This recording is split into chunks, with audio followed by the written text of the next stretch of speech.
Merci Gérald. Effectivement, on avait nous envie de prendre la parole devant l'hôtel du département, messieurs, dames, parce que vous êtes réunis justement aujourd'hui devant. C'est très symbolique, puisqu'avec notre association, on a bataillé pendant presque 4 mois. Vous le savez, vous avez vu 12 passer dans la presse, l'affaire des 115 000 €.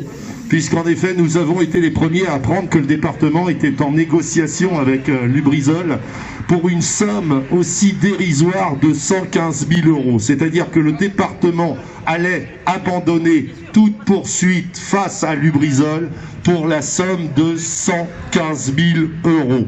Pour une entreprise qui fait 1,5 milliard de chiffre d'affaires par an à Rouen, qui a eu un bénéfice de 85 millions d'euros, bénéfice de 85 millions d'euros l'année 2019 à Rouen, malgré l'incendie. C'était un véritable scandale et c'était une insulte à tous les Sénomarins et Sénomaraines que vous êtes aujourd'hui rassemblés à Rouen. Il a fallu batailler dur, cela a duré 4 mois. 4 mois d'échange de mails, 4 mois d'échange avec les membres du département pour arriver à faire changer d'avis Bertrand Bélanger, président du département de Seine-Maritime.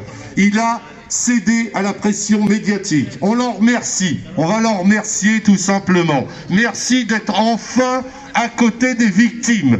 Il était temps, au bout d'1 an et demi.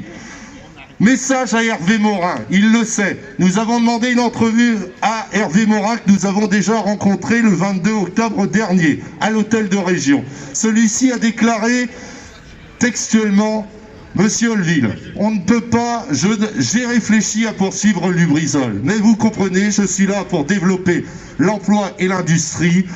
Clairement, si je poursuis l'industriel, si un jour Lubrizol décide de quitter Rouen, on me mettra tout sur le dos. J'ai envie de dire, et il le sait, Hervé Morin le sait, il le sait pertinemment, qu'un jour ou l'autre, si Lubrizol décide de partir de Rouen, ils ne lui demanderont absolument pas son avis. Ils partiront comme tous les industriels qui sont offshore, entre guillemets, et partiront sans même lui demander son avis. Une chose est sûre, messieurs, dames, c'est que le 31, vous le savez, nous serons à Paris avec Simon de Carvalho, avec Gérald, avec nous, l'Union des victimes de Lubrizol, qui avons déposé une manifestation devant la Cour d'appel de Paris et devant l'Assemblée nationale. Une chose est sûre, c'est que le 31 mars prochain, s'il n'y avait pas les avocats des associations de victimes, s'il n'y avait pas les avocats des syndicats, eh bien, il n'y aurait pas de procès Lubrizol. Ça, c'est un fait. Où est l'État dans cette histoire? Il est nulle part. Nous avons envoyé un courrier à 80 élus la semaine dernière, élus du département et de la région. Ils l'ont tous eu. Ils ont été élus par nos suffrages. Un seul a daigné revenir vers nous. Où sont les élus du département de la Seine-Maritime? Ont-ils baissé leur froc devant Lubrizol? C'est la question que nous sommes en droit de nous poser et nous allons insister pour que ces gens-là, à un moment ou à un autre, soient du côté des victimes et non pas des industriels par la complaisance. C'est tout ce que j'avais à vous dire. Et je rebondis sur Simon parce qu'il n'y a pas une journée quasiment, on n'est pas au téléphone ensemble. Je voulais vous parler du courrier qu'on a envoyé à nos 80 élus il y a quelques jours. Je vous en parlais devant l'hôtel du département. On leur a posé une question bien précise. Vous l'avez tous compris avec moi, avec Bruno, notre président.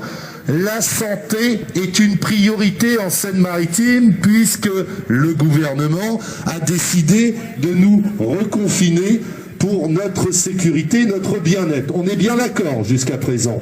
Alors, pour quelle raison le gouvernement, nos élus, refusent-ils de mettre en place un registre des cancers, des malformations et des maladies chroniques suite à l'incendie de Lubrizol? Et pourquoi Pierre-André Durand, préfet de Seine-Maritime, ne nous a-t-il pas confinés par principe de précaution le 26 septembre 2019 ?